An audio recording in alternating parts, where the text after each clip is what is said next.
Hi everyone and welcome to my first video of 2015. Happy New Year to everyone. I hope you all had a lovely holiday and I'm looking forward to bringing you lots more creativity this year. And I'm kicking off with a rubber dance design team tutorial.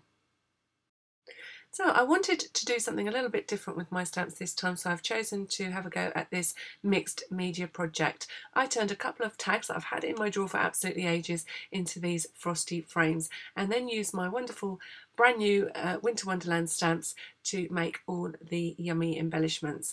So the Winter Wonderland stamps are brand new to Rubber Dance. They came in just in December and they are designed by my fellow design team member Katie, and I really had great fun turning them into embellishments for this project. So this is the very old album that I've had sitting in my drawer, and it consists of cardboard tags and acetate tags, and I'm going to turn them into a Frosty frame. I love that this set of stamps crosses over from just Christmas cards into other wintry projects. Fabulous for scrapbook pages too. Now I'm starting out by stamping with my lovely stamps, and I've chosen a selection that I'm going to make into embellishments for my frames.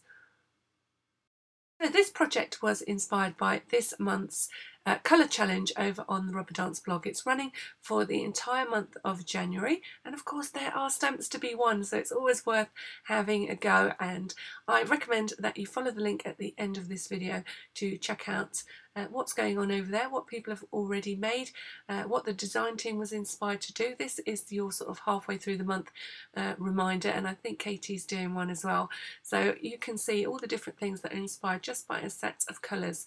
And this month it is 2 shades of blue and a silver, and the other prompt, if you want to use it, this prompt is just optional, and that was Frosty, and I'm definitely going along with Frosty. It's very cold out there today. I had to go outside to take my photographs for the front of this video, and it is definitely chilly, and I came back in very quickly indeed.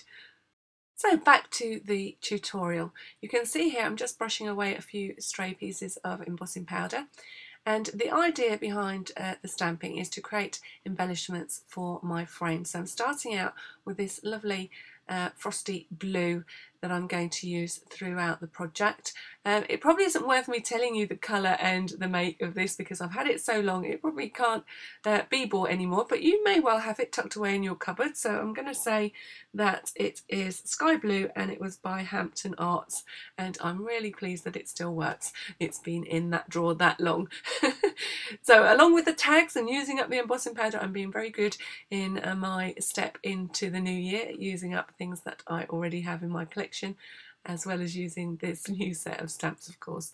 And I'm stamping onto white cardstock, and I am using a Versamark ink pad as my sticky glue, and I'm just making sure I've got space around my greetings to turn them into ribbon sliders. So that's the idea. I'm going to show you how to make your little stamped image into a lovely sort of enamel ribbon slider. So it starts out very simply by just embossing the images that you want to use. So I'm adding my embossing powder to my stamped images and just stamping them all over this piece of card so that I can cut them out and glossy accent them, ready to turn them into embellishments. So I'm going to use 2 of the little Winter Wishes tags, conveniently already tag shaped, and I'm going to keep them in little tag form.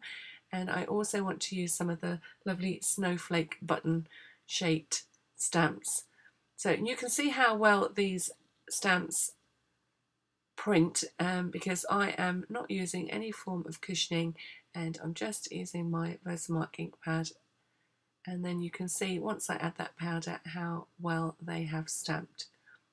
And this is the little snowflake button, and I'm going to stamp several of these just to make sure. I'm not quite sure how I'm going to use them yet, but I just know that I want them on my project.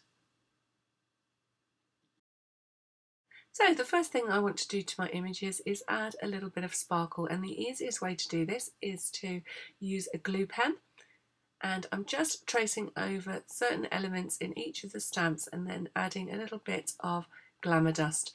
Definitely the probably the most cost-effective glitter I have ever bought. It seems to go on forever, and I'm catching all the extra bits and pieces on this piece of scrap paper, and I will put them back into the bottle once I've finished.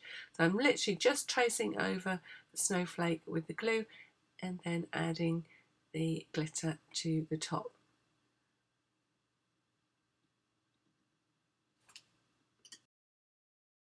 So I'm picking an element on each of the stamps in which to add that little bit of sparkle. So I've got the word cold on one of the stamps, and then I'm just going around these lovely little sort of blocks that are on the letters of Wonderland, and a little dot in that snowflake, although I will cover that up later with a gem. And the advantage of using a glue pen is that you can really get some delicate glittering going on. I'm even able to sparkle the Winter Wishes text on these tiny tags. So let the glue dry and put the glamour dust back into its pot. So then I'm ready to cut out my elements. So some of the elements I am just cutting out with a little bit of a white border.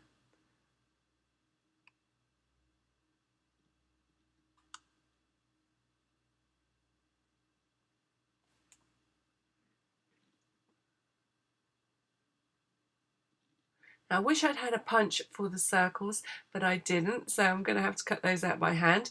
But the other thing that I'm going to do is cut out each of these little greetings. Now I want them to form ribbon sliders, so I'm making sure that they're evenly spaced on the piece of card that I leave them on, and that I've got enough room on the left and right hand edge of the stamp to be able to cut some little slits so that I can add the ribbon through the back of the embellishment once it's finished.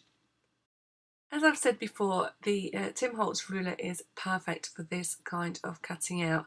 It really allows you to make sure that everything is straight by using the grid on the ruler to make sure everything is aligned top and bottom. So by lining up the grid lines on the bottom cut of this piece means that I know that the top line is perfectly parallel.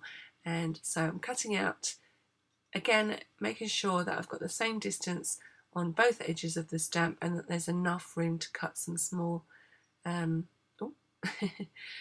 cut some small slots so that I can add ribbon to the embellishment. And then last but not least, unfortunately I didn't have a punch the perfect size to cut out these little,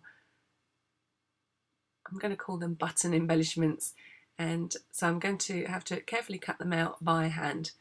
So just take your time and allow your scissors to follow the outline of each of those little circles. And I always find the easiest thing when cutting anything out is to move the paper, not the scissors. I'm also using a corner rounder on those word pieces. And then I'm just cutting two little lines parallel to one another, just thinking about the width of a ribbon that I might want to use. I haven't picked the ribbon yet, so I'm just erring on the side of caution and making sure it's plenty big enough, whichever ribbon I may choose. And it's roughly about 1/16 of an inch between the two parallel lines, and then just nick that little piece top and bottom, and you've soon turned your stamped image into something you can slide onto a ribbon. I really enjoyed turning my stamped images into embellishments ready to use on another project, and it's something that actually you could do and set aside and just put them somewhere. Even if you don't have a project in mind, you could make these embellishments and then put them in a drawer somewhere and wait until you wanted to make something frosty, and you would have the perfect embellishments. I'm making sure before I start with the glossy accents that I've got the two little holes in the tops of the tag, and then I'm ready to glossy accent my pieces. You will see as my sleeves change from time to time throughout this video that it does take a little while to complete this project, mainly because you've got lots of little times when you've got drying time, and this is one point where I will shortly have to put these to one side to dry before I can use them. So I'm adding a little gem to the centre of each of those snowflakes, and I'm just using some glossy accents to make sure they stay where I want them. And then I'm just going to add one to the snowflake on the Winter Wonderland. Another little tip, you might just be able to make out underneath the craft sheet that I'm using to make sure that my pieces do not stick to the surface that I'm working on as I am covering them with glossy accents. There's a piece of card that I've put underneath my embellishments so I can pick the whole lot up and put them to one side to dry. So that's my top tip, and the other top tip is I wish I'd used a bigger bit of card because I couldn't quite get my hands on it and had to deal with a few things sliding about, which wasn't my intention in the first place. So I would use a piece of card that you can actually get hold of, and that's one that's quite sturdy, that holds its own weight so that you can pick up these pieces and move them to one side. So for those of you that have never used glossy accents before, it really is a great way to add shine to a project. It gives an enamel finish to anything that you cover with the product.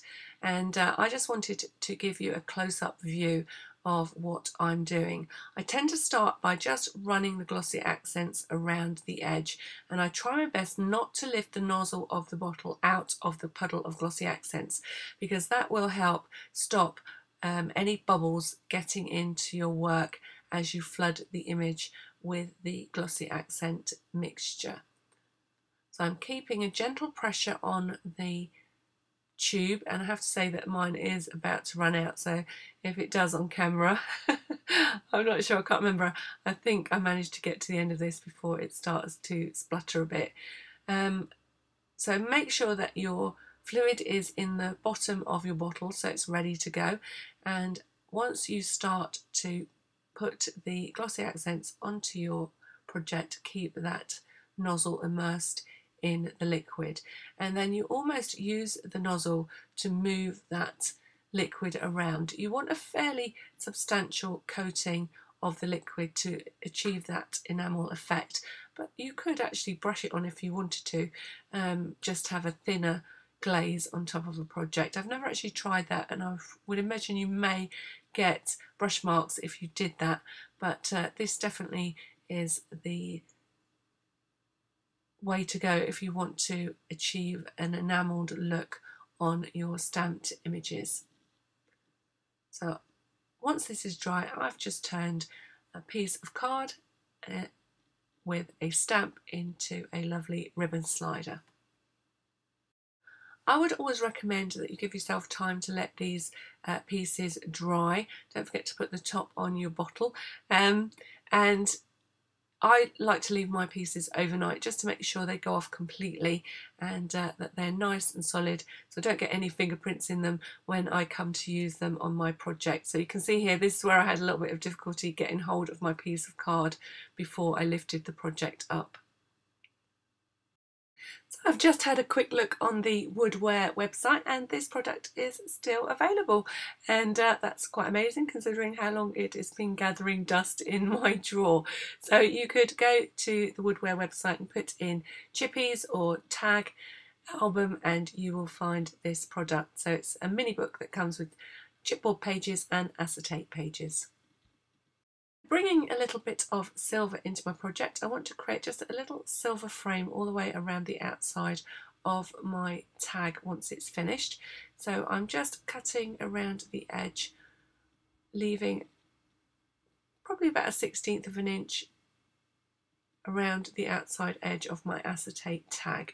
So I would have been better off using the chipboard as the template, because all that reflective surface made it a little bit awkward to see just how wide my border was actually turning out as I trimmed around the tag.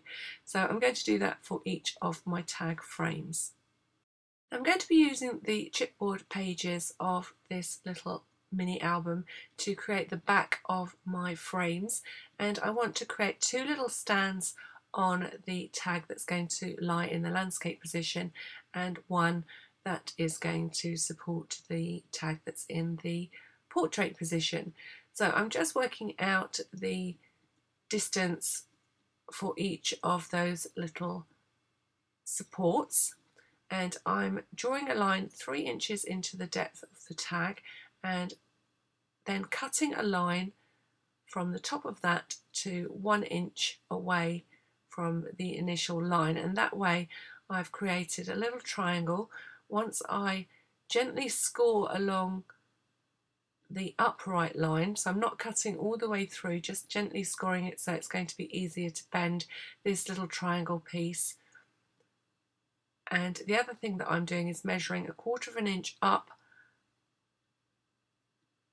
on that angled line and then trimming away a little triangle at the bottom of each of those stands.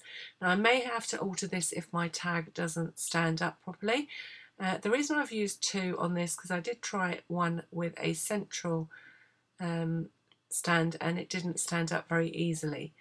So it's all about getting the supports in the right place and just the angle at the bottom of each of those supports at the right angle, and I think that's going to work. So that will be the piece that goes on the back of my tag, and now I can move on and create another single stand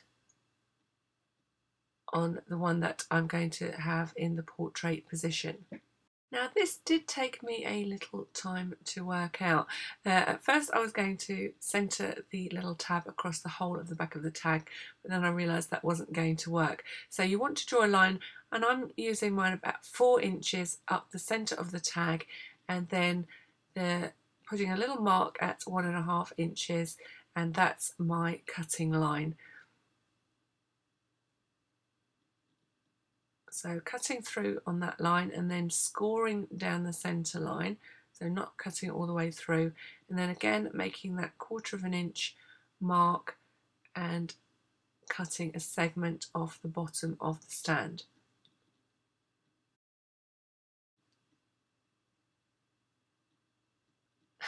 Success. So I've got my 2 pieces that will go on the back of my frames once I've finished decorating them. I've printed out a couple of photos that I'm going to use in each of my frames. Now these frames are going to be permanent. I'm not going to mess about working out how to get pictures in and out of these frames. They're definitely a project specific for these photographs. But I'm pretty sure that you could work out a way of being able to interchange your photographs in your Frosty frames if you wanted to. But I'm going to seal mine in and use these as a permanent reminder of a trip up Hunter's Mountain when we visited New York one year. Callum's quite small on this photograph, so it's a few years ago now, and we had great fun going up a mountain, and it was absolutely freezing. My eldest son lasted about 15 seconds, about the length of the photo call, before he went running back to the car. So these photos bring back some fun memories of trying to smile through the shivering. Now I'm going to show you how to make your own texture paste. Now you can actually make this in a variety of colours. I'm using a white acrylic paint because I want white snowy texture paste that I can use on my frame. So you start out by using equal quantities of baby powder, any kind of talcum powder really. I use baby powder because it's not too highly perfumed, and you don't need any fancy brands. You just want, I'm using 3 teaspoons of the talc, and I'm using 3 teaspoons of paint. So I'm using a slightly off-white acrylic paint, which doesn't want to come out of the tube. So the recipe is equal parts of the talc or baby powder, the acrylic paint, and you can use other colours of acrylic paint if you want to. Always remember that it is going to go slightly pastel because of the other ingredients, and then equal quantities of PVA glue.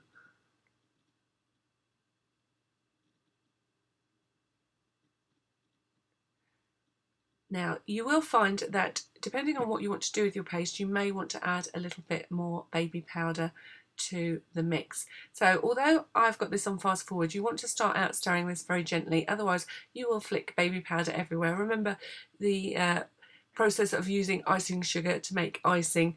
Just go a little bit gentle at first, just to start getting the particles of talc into the mixture before you start giving it a really good mix to get rid of any lumps and bumps of the talcum powder. Now when I got to this stage, because of what I wanted to do with it, I need it to be a little bit thicker, so I'm just adding more of the powder. Exactly as you would if your icing was a bit too runny. And I want the consistency that sort of holds its own shape, because I don't want it running straight off my frame.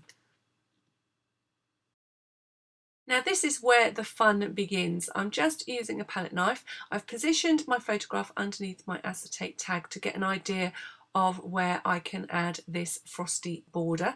So I'm spreading on a little bit of the texture paste, and then I'm using the edge of the spatula just to create a jaggedy edge, a frosty edge I hope it's going to look like, around my photograph.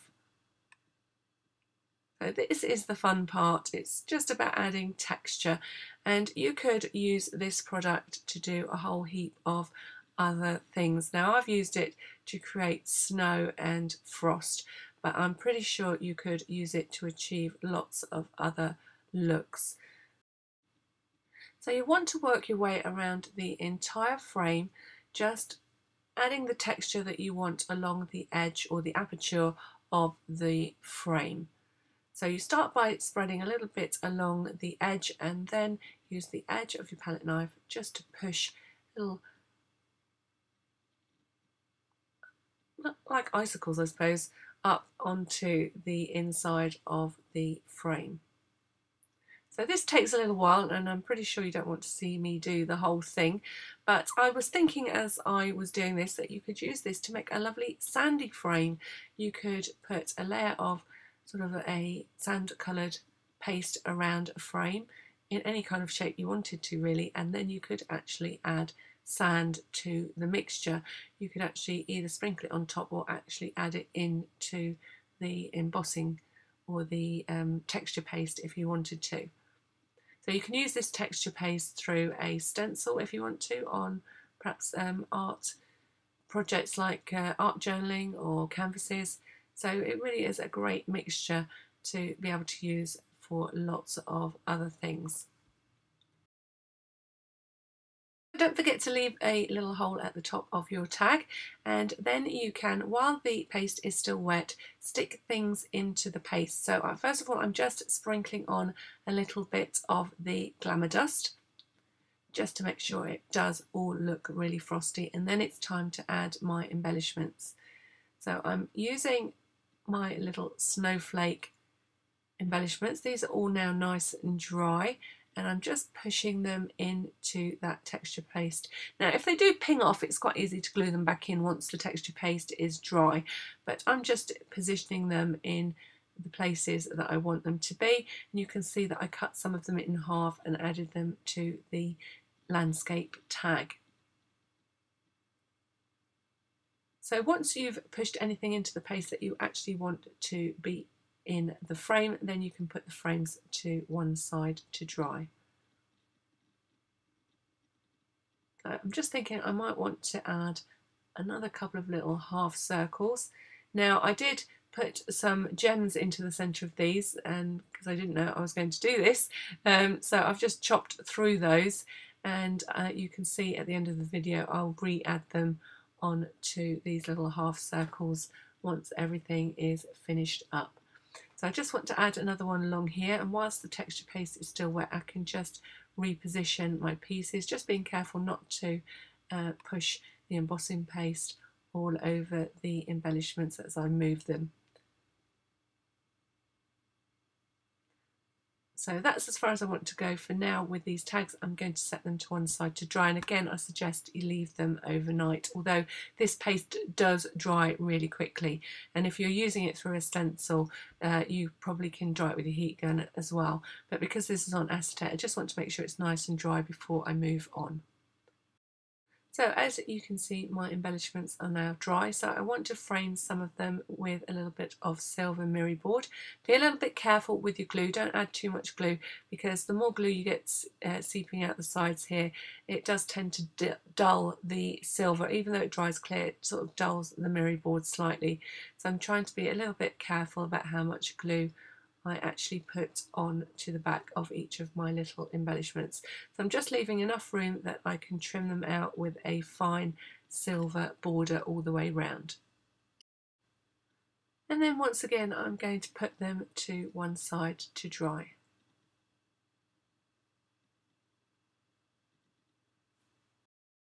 Another day, another sleeve.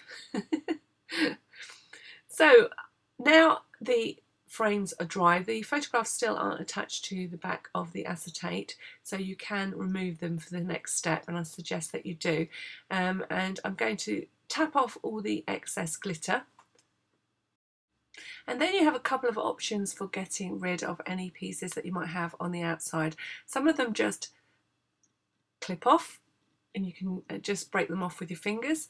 Some of them you can take your scissors to, and failing that you can take a piece of sandpaper and just sand around the edge of your frame. I'm not being too particular here, just getting rid of any sort of really obvious lumps and bumps that stand out too far from the edge of the frame. So now we're attaching our photographs to the back of our Frosty frames. At this point you want to make sure there's no dust on the inside of the tag and no glitter trap between your photograph and your tag. So I did spend a little bit of time being very careful to get rid of anything before I attach my photograph in position, because once this is done it's sandwiched in there forever. So I'm just using a double-sided tape all the way around the edge of my photographs, and I'm going to be using that to attach the silver frame that I created earlier to the back of my tag. So it's serving two purposes: sealing the photograph into place so that it doesn't slip out of position, and then I'm adding a little bit more tape to enable me to add the silver backing to the frame.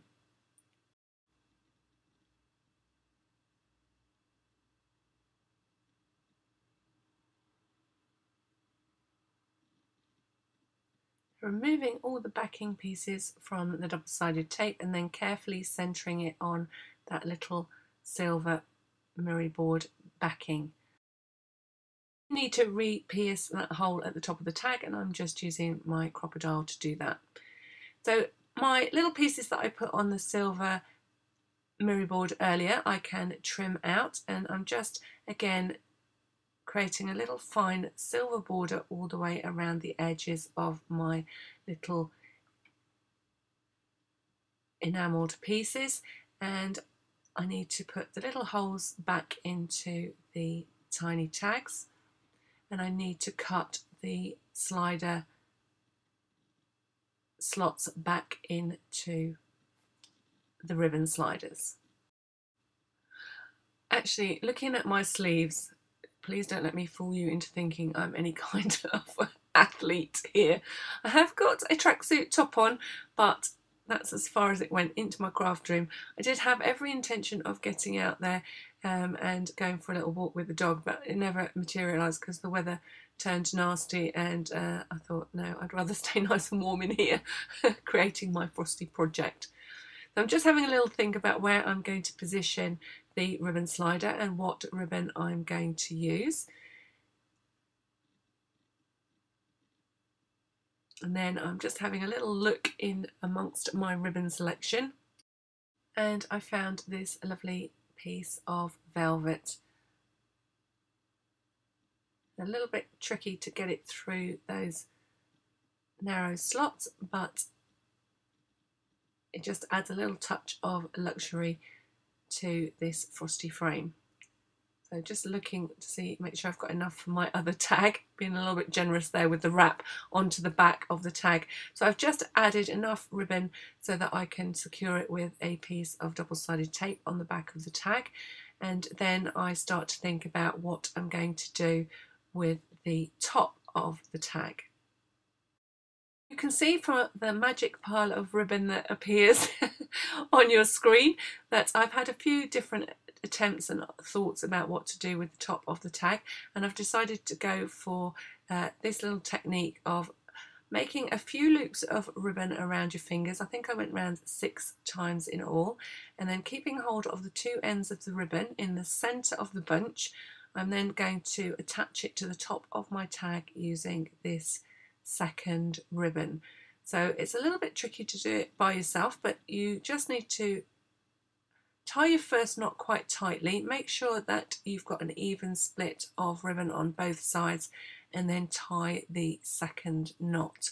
And then it's just a case of fiddling with the ribbon to get it into a nice bow shape.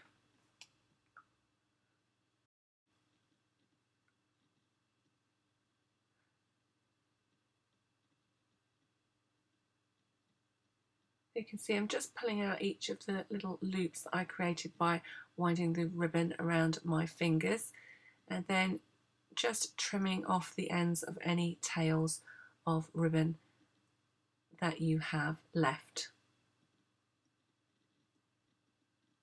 So it makes a lovely puffy bow at the top of my frame. So looking for how I'm going to add this little tiny tag.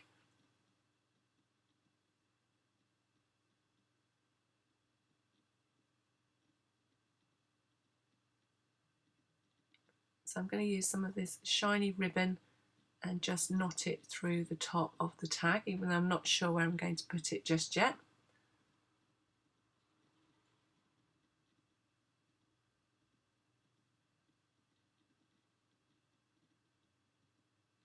And I think it's going to go somewhere there. So at this point, I think I'm going to remove that little circle, and I'm going to save that spot for this little tag, and I'm going to use that little circle on the ribbon.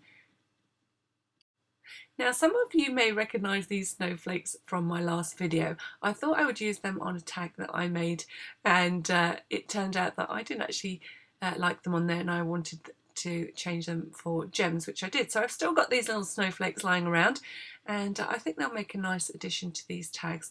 And I also wanted to add some jingly bells. So I'm just taking a piece of embroidery thread and threading it through the top of the bell and then tying a knot. I'll add a little bit of PVA glue to that knot later on to make sure that it doesn't come undone, and then I'm just threading on a second silver bell, and I've just left enough thread in between the two bells so that I can dangle them from that bow at the top. So at this point I've put my hot glue gun on, ready to have the final addition of some of these embellishments. If you wanted to, you could use a silicone glue, but it's just that the hot glue is fairly instant. You've just got to battle with a few of those stringy bits that you always get when you're using a glue gun. So I've got a few things ready on that tag, and I'm going to move over to my second one. So again, I'm going to cut around the little ribbon slider and re-punch the corners so it's got a lovely little silver frame. Recutting the little ribbon slider slots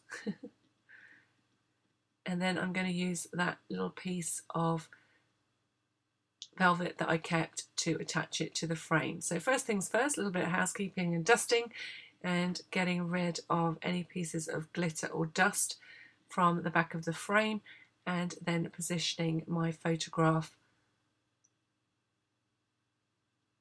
and attaching it with double-sided tape to the back of the frame.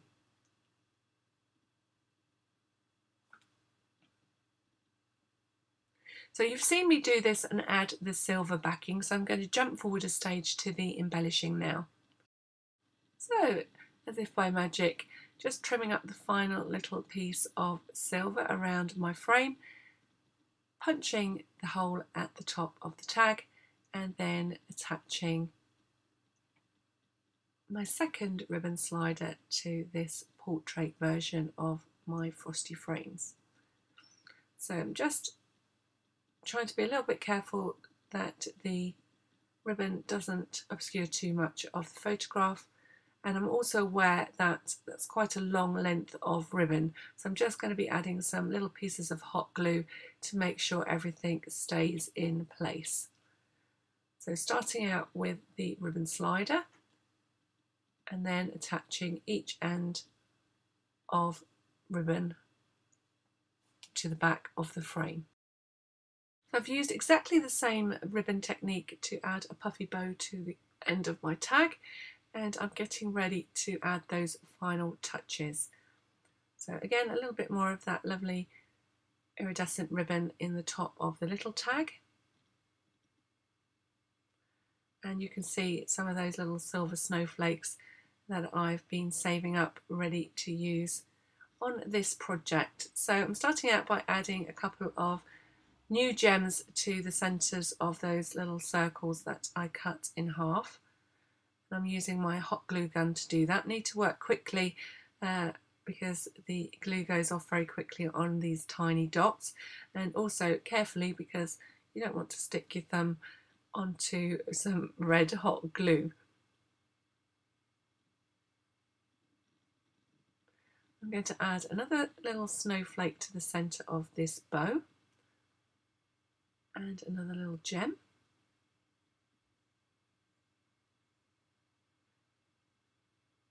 Another little snowflake and a tiny tag. And I think just getting rid of a few stray strips of glue. I might just add one more tiny snowflake down at the bottom next to this ribbon slider. I think I'm quite happy with that one, all finished off.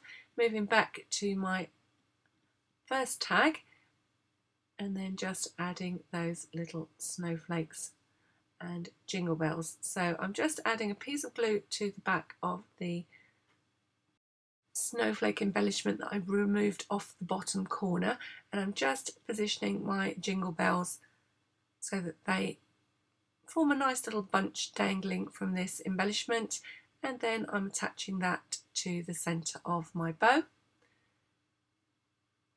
and then just a final flurry of snowflakes and embellishments, and I'm ready to add the backs to these frames to finish them off.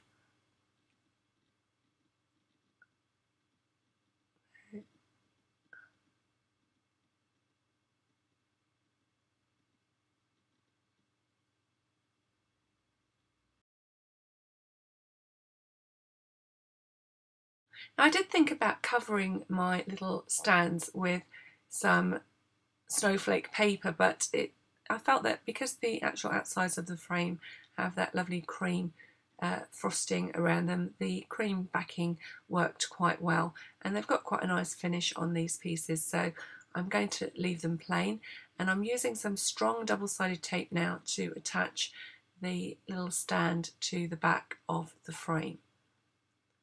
So I'm making sure that I'm going completely around that stand section as well as around the edge of the tag. And then it's just a case of peeling the backing off all of the double-sided tape and attaching the back of the frame to the front, and hoping that with the addition of all your embellishments that the stand still works. Phew! And repeating that process for the second in my little set of Frosty frames. And all that's left for me to do is add the second backing to the second frame, and again keeping my fingers crossed that everything stands up nicely. Getting rid of another little strand of glue, and we have a success. So that's it from me, my first video of 2015 and my first rubber dance design team tutorial.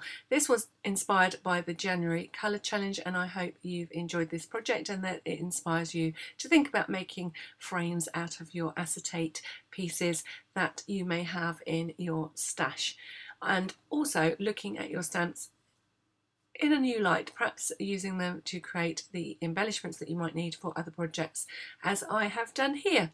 So that's it from me, except to say don't forget to stay tuned to the end of the video for the links, and to say hit the thumbs up if you like this video, or hit the subscribe button if you're new to my channel. I look forward to sharing some more creativity with you very soon. Until next time, thank you for watching.